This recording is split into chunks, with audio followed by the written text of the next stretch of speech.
going. I'm talking about Advanced Enzymes. They reported a good set of Q2 earnings. They also expect the margin to continue to improve going forward, and key segments like human nutrition and bioprocessing to really drive the growth. We're joined by the management now. Mukund Kabra is Wholetime Director of Advanced Enzymes, and he joins us now to take some questions. Mr. Kabra, thanks a lot for joining us today. Like I was mentioning, there are some pockets which definitely stand out in Q2. So you had human nutrition, which is up around 13% versus last year.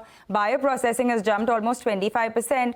So can you tell us what's really led to this kind of sales growth that you've seen, and is it sustainable as well?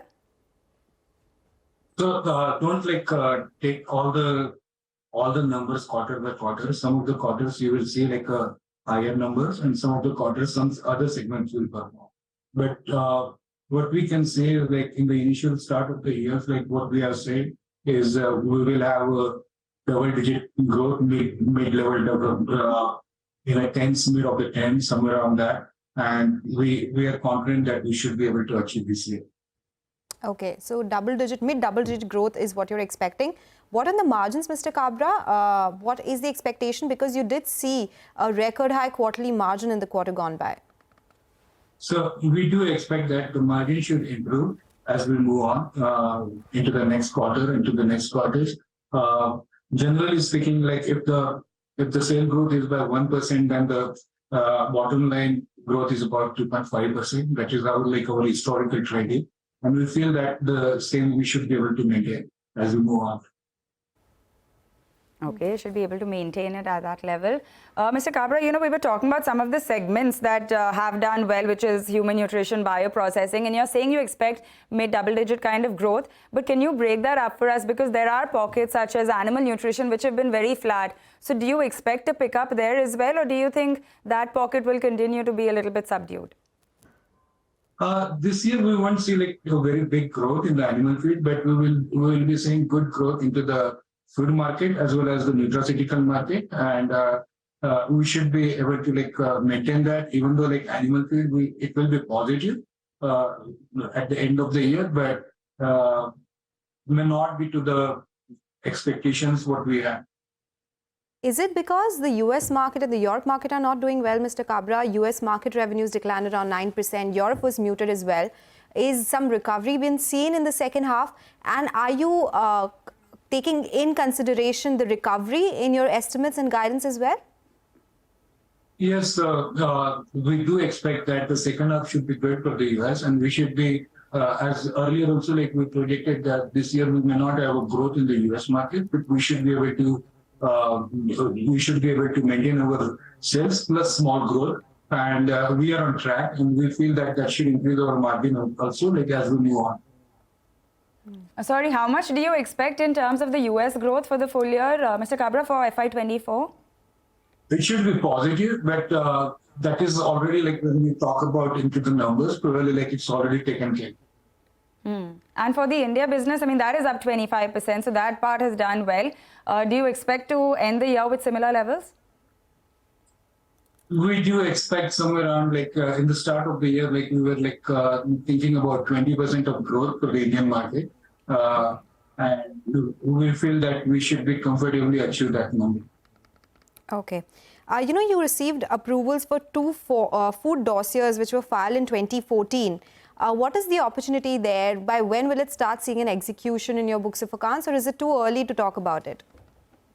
No, this is too early to talk about it. As you know, we did started filing from 2014, and some of them are getting right now. And in our business, any molecule what you develop is not going to give the revenue right away. It takes some more time. Okay, but what would the opportunity be from this? Are you looking at filing some more dossiers like that? R&D continues to be a number which is high for a company like yours. 6 to 7%, is that something which is the number that you're looking at in coming years as well? That is right. In the coming years, we expect the R&D to be about 6 to 7%. At this point of time, our R&D expenses are on the lower side. Maybe on the full for the first half year, it was somewhere around 4% to the overall revenue number. The EFSA filing and other things are ongoing processes. This year also, we are in a process to file another couple of dossiers, and that will continue.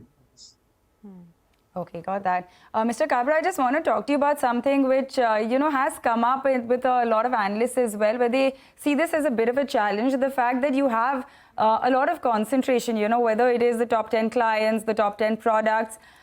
Take us through, what your plans are on that front. Is this something that you feel you are looking to broaden a little bit, or will the contribution continue to be like this? You currently have around 27%, which comes from just your top 10 clients. If I look at the top 10 products, they contribute almost 50%. So is that something that is going to continue, or are you looking to make some changes to that split? In our business, that will continue. Like the top 10, we were very high. Earlier, it used to be 30 to 34%. Currently, we are somewhere around 24 to 27%. But that much it will be there. Even though we do have a lot of push in terms of different market segments. And some of the time, some segment do work and some of the segment don't work. But overall speaking, it contributes, right? So I won't be able to in a position to say that this number will go down on the top 10 or not. That is very difficult to comment on that. Okay, so in case, suppose, Mr. Kabra, the raw material prices come down or they go up, how does pricing work in different contracts or different segments for you? Just trying to understand it from a business perspective, because you do have a lot of segments. So are you able to take price revisions in that? How does it work? So different segments, the different pricing policy works. Generally, our policy is not on the best of your production cost. That is always one bar to consider, but it generally it depends on how much customer can pay, what is the competition, what are the other rates, and the pricing always always depends on those factors rather than what is your production cost. All right, Mr. Kabra, we're going to leave it at that. Thank you very much for joining us and taking us through, how things are really looking for the business right now and what we can expect to end the year with as well. That is the management of Advanced Enzymes. We do need to take a short break now, but there's lots more market action and lots more stock-specific action as well coming up for you in just a bit. Stay with us.